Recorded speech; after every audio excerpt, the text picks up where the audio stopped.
La letra escarlata.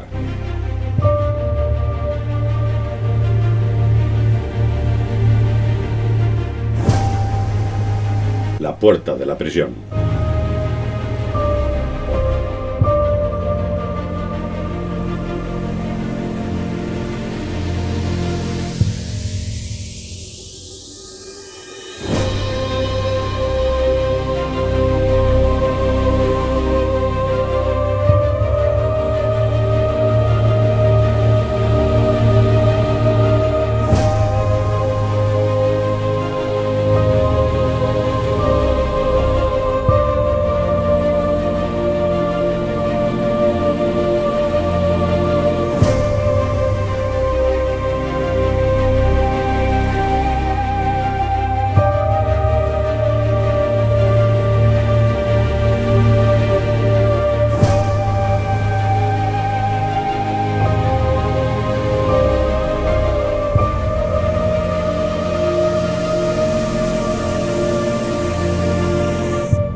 Una multitud de hombres barbudos, vestidos de colores sombríos y llevando sombreros grises puntiagudos como agujas de campanario, junto a algunas mujeres con capucha sobre la cabeza y otras sin sombrero, estaba congregada frente a un edificio de madera cuya puerta era de grueso roble tachonado con clavos de hierro. Los fundadores de una nueva colonia, cualquiera que sea la utopía de felicidad y virtud humana que proyecten originariamente, se dan cuenta siempre de que una de sus primeras necesidades prácticas es la de demarcar dos lotes del suelo virgen, uno para el cementerio y otro para la cárcel. De acuerdo con esta regla, puede suponerse sin temor a equivocarse que los primitivos pobladores de Boston construyeron la primera cárcel en algún lugar cerca de Cornhill, casi al mismo tiempo que trazaron el primer cementerio en las tierras de Isaac Johnson, donde se encontraba su tumba, la que más tarde vino a ser el centro de todos los sepulcros congregados en el viejo cementerio de King's Chapel. Lo cierto es que unos 15 o 20 años después de la fundación de la colonia, el edificio de madera de la prisión ostentaba ya las huellas del tiempo y la intemperie, lo que daba un aspecto aún más sombrío a su ceñuda y tétrica fachada. El orín en el metal de la imponente herradura de su puerta de roble hacía que aparentase ser más antigua que cualquier otra cosa en el Nuevo Mundo. Como todo lo que tiene que ver con el delito, daba la impresión de no haber sido nueva jamás. Ante este deslucido edificio y entre él y las feas huellas de carreta de la calle, había un trozo de prado cubierto de bardana, cizaña y manzana de Perú, y de todo tipo de malezas, y evidentemente encontraron buena tierra en aquel terreno que desde el principio sirvió para acoger a las negras flores de una sociedad civilizada, la prisión. Pero a un lado del portal, con las raíces hundidas casi en el mismo dintel, crecía un rosal silvestre cubierto, durante este mes de junio, de delicadas joyas que podía imaginarse ofrecían su fragancia y frágil belleza al prisionero que allí entraba, lo mismo que al criminal condenado por la justicia que de allí salía a cumplir con su sentencia, como un símbolo de que el insondable corazón de la naturaleza podía compadecerlo y ser bondadoso con él. El rosal, por una extraña casualidad, ha conservado su lozanía a través de la historia, pero sí, en el erial donde se encontraba, sobrevivió tantos años a los austeros robles que antiguamente lo ensombrecían. O sí, hay motivos para creerlo. Había brotado bajo los pies de la santa Anne Hutchinson cuando entró por la puerta de la cárcel. No nos preocuparemos de averiguarlo. Al encontrarlo en el umbral de nuestra narración, que está a punto de surgir de aquella puerta inclemente, no podemos menos que coger una de sus flores y ofrecérsela al lector. Nos servirá, esperamos, como símbolo de algún dulce capullo moral que encontraremos en nuestro camino, o para aliviar el oscuro final de esta historia de tristeza y fragilidad humanas.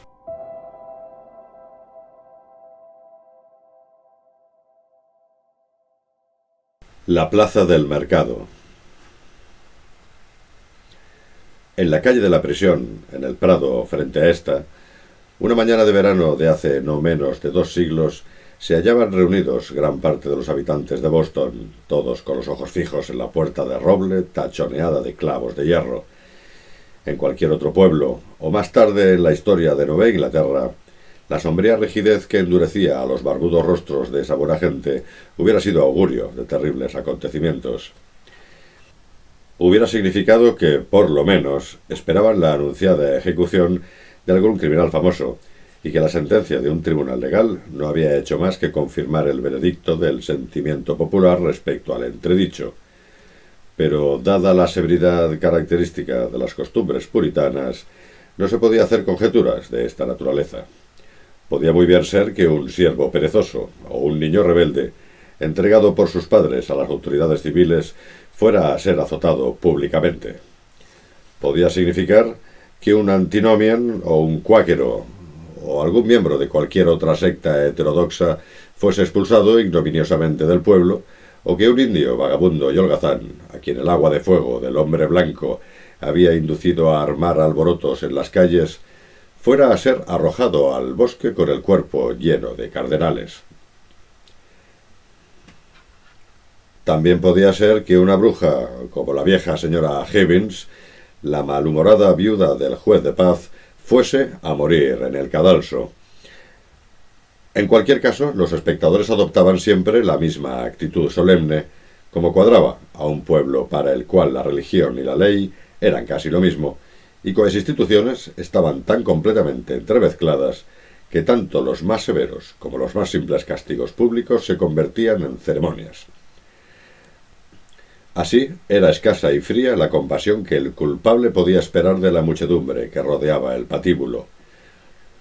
Por otra parte, una sentencia que en nuestro tiempo provocaría solo un reproche burlón solía entonces tener una dignidad tan estricta como si se tratase de la pena de muerte. Era de notarse, en la mañana de verano que da comienzo a nuestra historia, que las mujeres, y había muchas, parecían tener un extraño interés en la sentencia penal que era de suponerse iba a ser aplicada. Las costumbres del tiempo no eran tan refinadas como para impedir a quienes vestían faldas y guardainfantes al salir a la calle a participar en las actividades públicas e introducir sus corpulentas humanidades entre las filas más cercanas del patíbulo los días en que se llevaba a cabo una ejecución. Moralmente, tanto como materialmente, estas matronas y doncellas de cuna y educación inglesa eran de contextura más tosca que la de sus bellas descendientes de 6 y 7 generaciones más tarde. A través de la cadena hereditaria, cada madre fue transmitiendo sucesivamente a sus hijas un colorido más suave, una belleza más delicada y menos duradera, así como un talle más fino, aunque no un carácter de menor fuerza y solidez que el suyo. Las mujeres que ahora se agolpaban junto a la puerta de la cárcel se hallaban a menos de medio siglo de la época en la que la hombruna Isabel no era una representante inapropiada de su sexo. Eran compatriotas suyas, la carne y la cerveza de su tierra natal, y una dieta moral ni una pizca más refinada formaban sus personalidades. El ardiente sol matutino brillaba, pues sobre amplias espaldas y bien desarrollados bustos, y en rubicundas mejillas, maduradas en la lejana isla que apenas había palidecido o adelgazado algo en la atmósfera de la Nueva Inglaterra. El lenguaje de aquellas matronas, como parecían serlo la mayoría, eran de una franqueza y robustez tal que ahora nos espantamos, tanto en lo que se refiere a su contenido como a su tono. «Mis buenas señoras», dijo una cincuentona de facciones austeras, «os diré lo que pienso. Sería de gran provecho público el que nosotras, las mujeres maduras y bien reputadas como miembros de la Iglesia, tuviéramos a nuestro cargo ocuparnos de delincuentes como esta Hester Prynne. ¿Qué pensáis, comadres? Si esa bribona fuera juzgada por nosotras 5, las que estamos aquí ahora, ¿saldría con una sentencia como la que han dicho los honorables jueces? Por la madre no lo creo». Dice la gente, intervino otra, que el reverendo doctor Dimmesdale, su santo pastor, está muy afectado por el hecho de que un escándalo de esta envergadura haya ocurrido entre los miembros de su congregación. Los jueces son caballeros temerosos de Dios, pero demasiado misericordiosos, esa es la verdad, añadió otra otoñal matrona. Por lo menos deberían haber marcado con hierro candente la frente de Hester Prynne. Doña Hester se hubiera amilanado ante tal suerte, os lo aseguro. Pero a ella, la muy zorra, poco le importará lo que le ponga en el corpiño de su vestido. Os advierto que es muy capaz de cubrirlo con un prendedor o cualquier adorno pagano por el estilo, y así pasearse por la calle tan oronda como siempre. Pero, interpuso, con más suavidad, una joven señora que llevaba a un niño de la mano. Por más que cubra la marca, sentirá siempre una punzada de dolor en el corazón. ¿A qué tanto hablar de marcas y señales, ya sean colocadas en el corpillo de su traje o en la piel de su frente? Chilló otra mujer, la más fea, a la vez que más despiadada de las que se habían constituido en jueces. Esta mujer nos ha cubierto de vergüenza y debería morir. ¿No existe una ley para esto? Ciertamente que sí, tanto en las escrituras como en el libro de las ordenanzas. Y los jueces que dejan sin efecto estas leyes solo podrán culparse a sí mismos si sus esposas o sus hijas se descarrían.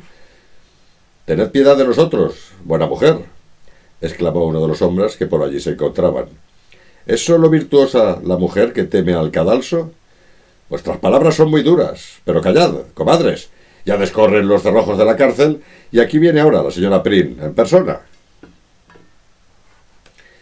La puerta de la prisión se abrió de par en par desde el interior, apareciendo en primer término, como una sombra negra que emerge a la luz del sol, la figura ceñuda y tenebrosa del alguacil del pueblo, con una espada al cinto y la vara de su cargo en la mano.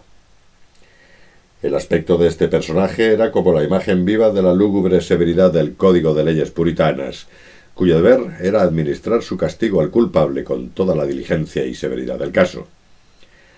Adelantando la vara con la mano izquierda, puso la derecha sobre el hombro de una mujer joven, impulsándola hacia adelante hasta que, al llegar al umbral de la puerta de la cárcel, ella lo rechazó con un gesto lleno de auténtica dignidad y carácter, y salió al aire libre como si lo hiciese por su propia voluntad. Llevaba en sus brazos una niña, una criatura de unos 3 meses de edad, que parpadeó antes de esconder su carita al sentir la vivísima luz del día. Hasta ahora su existencia la había familiarizado solo con la media luz grisácea del calabozo y de otros apartamentos igualmente oscuros de la cárcel. Cuando la joven, madre de esta niña, apareció a plena vista de la muchedumbre, su primer impulso fue estrecharla contra su pecho, no tanto por un gesto de amor maternal como para ocultar una prenda que tenía sujeta al vestido. Inmediatamente después, sin embargo, juzgando sensatamente que una de las prendas de su vergüenza mal podía servir para ocultar la otra, acomodó a la niña entre sus brazos y con las mejillas teñidas de un rubor abrasador, pero con una sonrisa altanera en los labios y una mirada que no se dejaba abatir, recorrió con la vista a sus conciudadanos y vecinos allí reunidos. En la pechera de su vestido, sobre una fina tela roja, elaboradamente bordada con fantásticos adornos de hilo de oro, aparecía la letra A en mayúscula. Estaba tan artísticamente bordada y con tan exuberante y magnífica fantasía que daba la impresión de ser el toque final, la decoración más adecuada a su vestido, el cual era de un esplendor muy de acuerdo con el gusto de la época, pero también muy por encima de las galas permitidas por los reglamentos vigentes respecto al modo de vestir en la colonia puritana. La joven era alta, de figura elegante y proporcionada. Sus cabellos negros, abundantes, reflejaban la luz del sol, produciendo leves destellos luminosos, y su rostro, además de ser bello, debido a la regularidad de las facciones y a la lozanía del cutis, impresionaba por el arco de sus cejas y la profundidad de sus ojos negros. Tenía también un aspecto muy señorial, a la manera de las damas nobles de su época, caracterizado más por cierta majestuosa dignidad que por la delicada y evanescente gracia que ahora se considera como su condición principal. Y nunca se vio a Hester Prynne más distinguida, en el antiguo sentido de la palabra, que al salir ese día de la prisión. Los que la conocían de antes y esperaban verla ahora apocada y entristecida por la sombra de la desgracia, se sorprendieron y hasta alarmaron al ver cómo su hermosura se destacaba y transformaba en el halo de desgracia e ignominia que la envolvía. Tal vez un observador perspicaz hubiera notado algo profundamente doloroso en todo ello. Su atuendo, que efectivamente ella misma había confeccionado en la cárcel para la ocasión y siguiendo los dictados de su propia fantasía, parecía expresar la actitud de su espíritu y la desesperada temeridad de su posición, por lo pintoresco y caprichoso de sus detalles. Pero el lugar hacia donde convergían todas las miradas y que lograba transfigurar a su dueña, de tal modo que los hombres y las mujeres que ya antes habían conocido y tratado a Hester Prynne quedaron impresionados como si la vieran por primera vez, era donde la letra escarlata lucía sobre su pecho, fantásticamente bordada y luminosa. Producía como un encantamiento que la sacaba del ámbito normal junto al resto de la humanidad y la encerraba a ella sola, como dentro de una esfera. «Tiene mucha habilidad con la aguja, eso es evidente», dijo una de las espectadoras. «¿Hubo jamás una mujer antes que esta bribona descarada que aprovechara un momento semejante para lucirse? Pero, comadres, ¿qué es esto? Sino una manera de reírse de nuestros venerables jueces y convertir en motivo de orgullo lo que ellos respetables magistrados quisieron que fuera un castigo». «Lo que teníamos que hacer», dijo la anciana de rostro más duro, «es arrancar a la tal Hester su vestido, dejando al descubierto sus delicados hombros. Y por lo que respecta a la letra roja que ha bordado con tanta habilidad, le daré un trozo de mi propia franela contra el reumatismo para que se haga una letra más apropiada». «Oh, piedad, vecinas, piedad», susurró la más joven. «No dejéis que os oiga. No hay una sola puntada en esa letra roja que no le haya pinchado el corazón». El sombrío alguacil hizo una señal con la vara. «Dejad paso, buena gente, dejad paso en nombre de la ley», gritó, «y abrid camino. Yo os prometo que la señora Prynne será colocada donde hombres, mujeres y niños puedan contemplar sus audaces vestiduras desde este momento hasta una hora pasado el mediodía. Bendita sea la colonia de Massachusetts, donde la inquinidad es revelada públicamente y expuesta a plena luz del día. Ven, Hester, y muestra tu letra escarlata en el mercado». Se abrió un pasadizo en medio de los espectadores. Entonces, presidida por el alguacil y seguida por una procesión de hombres de expresión severa y mujeres de rostro sin bondad, Hester Prynne se dirigió hacia el sitio señalado para su castigo. Un grupo de escolares impacientes y curiosos, que poco comprendían lo que estaba sucediendo, solo que, gracias a ello, tenían mediodía de asueto, corrían delante volviéndose continuamente para observarla, tanto a ella como a la criatura que pestañeaba en sus brazos y la ignominiosa letra escarlata bordada en su pecho. En aquellos tiempos no era grande la distancia que mediaba entre la puerta de la cárcel y el mercado. No obstante, a la prisionera le pareció enorme, pues por muy altiva que fuera su actitud, tal vez sintiera una profunda angustia, como si hubiese arrojado su corazón a la calle para que todos lo despreciaran y pisotearan. La naturaleza humana tiene, sin embargo, un recurso tan maravilloso como misericordioso, y es que el que sufre no conoce la intensidad de lo que padece, sino por el dolor que sigue a ese momento. Así pues, Hester Prynne mantuvo una actitud casi serena durante esta parte del castigo, hasta llegar a una especie de patíbulo erigido en el extremo oeste de la plaza del mercado, casi exactamente bajo el alero de la iglesia más antigua de Boston, y que parecía estar fijo allí. Efectivamente, este patíbulo era parte de la maquinaria penal que desde hace 2 o 3 generaciones es sólo histórica y tradicional entre nosotros, pero en aquellos tiempos era considerada como un factor tan importante en la formación de buenos ciudadanos como lo fue en su tiempo la guillotina entre los terroristas de Francia. Era la plataforma del cepo y sobre ella se alzaba este instrumento de disciplina construido de tal modo que servía a la vez para inmovilizar la cabeza humana y para exponerla a las miradas del público. El concepto mismo de la ignominia tomaba cuerpo y se hacía patente en este instrumento de madera y hierro. No puede cometerse mayor ultraje en contra de la naturaleza, cualesquiera que sean las culpas cometidas, que el de impedir al culpable esconder su rostro avergonzado, y este, en esencia, era el castigo. En el caso de Hester Prynne, sin embargo, y esto sucedía con no poca frecuencia en otras ocasiones, la sentencia mandaba que permaneciese de pie durante cierto tiempo sobre la plataforma, pero sin que aquella abrazadera oprimiese su cuello y sujetase su cabeza, lo que constituía la característica más diabólica de la horrible máquina. Sabiendo bien su papel, ella subió las escaleras de madera, mostrándose de este modo a la multitud que la rodeaba, más o menos a la altura de los hombros de las personas sobre el nivel de la calle. De haberse encontrado un papista entre el grupo de puritanos, podría haber visto en esta hermosa mujer, de porte y atavíos tan peregrinos, y con la niña en los brazos, algo que le recordara la imagen de la divina maternidad que tantos pintores ilustres rivalizaron entre sí por representar. Algo que a estos les recordaría, seguramente, pero sólo por el contraste que implicaba la sagrada imagen de la maternidad sin pecado, cuyo fruto estaba destinado a redimir el mundo.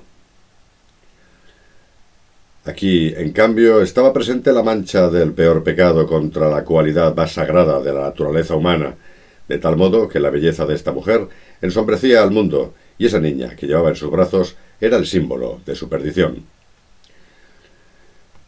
La escena presentaba un ingrediente de terror, como tiene que ser en la contemplación de la vergüenza de otro ser humano, si es que la comunidad no ha llegado a corromperse tanto como para sonreír en vez de temblar ante esa vergüenza. Los testigos de la desgracia de Hester Prynne no habían superado esta simplicidad. Eran lo suficientemente severos para poder contemplar la muerte si esa hubiera sido la sentencia sin protestar contra la severidad del fallo, pero también carecían de la inhumanidad de otros estados sociales que sólo hubieran encontrado motivos de chanza y risas en una exhibición como la presente.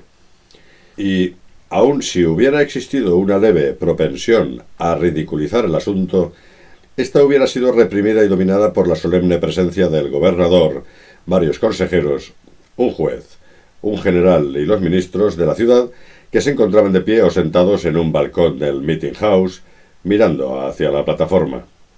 Cuando estos personajes asistían al espectáculo sin menoscabo de la majestad y reverencia de su cargo y rango, podía deducirse sin temor a equivocarse que la sentencia legal sería cumplida diligente y eficazmente. En consecuencia, la multitud presentaba un aspecto grave y sombrío. La infortunada prisionera se sostenía como podía, con sus escasas fuerzas femeninas, ante la mirada inexorable de 1000 ojos fijos en ella y concentrados en su pecho. Le era casi imposible tolerarlo.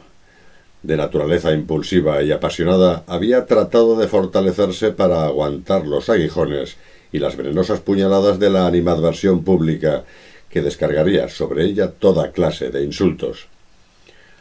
Pero había algo mucho más terrible en la solemne actitud del pueblo, tanto que ella hubiera preferido 1000 veces ver aquellos rostros distorsionados por una burla desdeñosa, siendo ella el objeto de esa burla.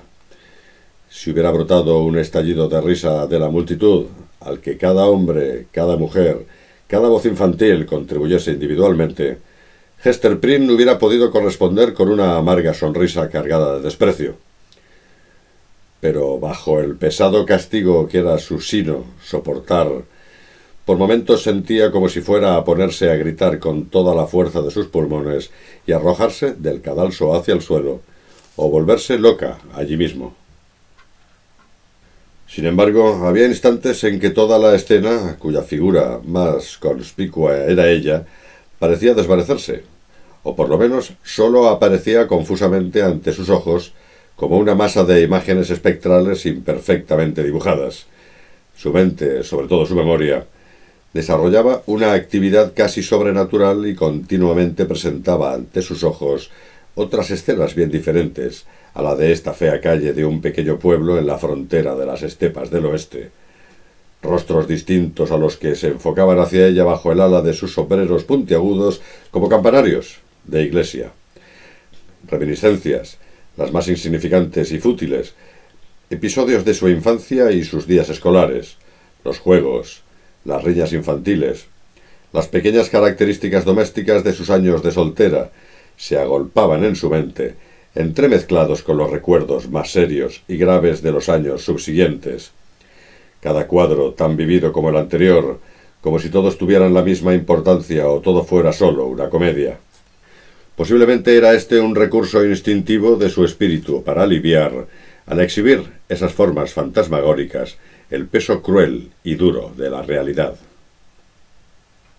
Sea como fuere, La plataforma del cepo era un punto de vista que reveló a Hester Prynne todo el camino que había recorrido desde los días felices de su infancia.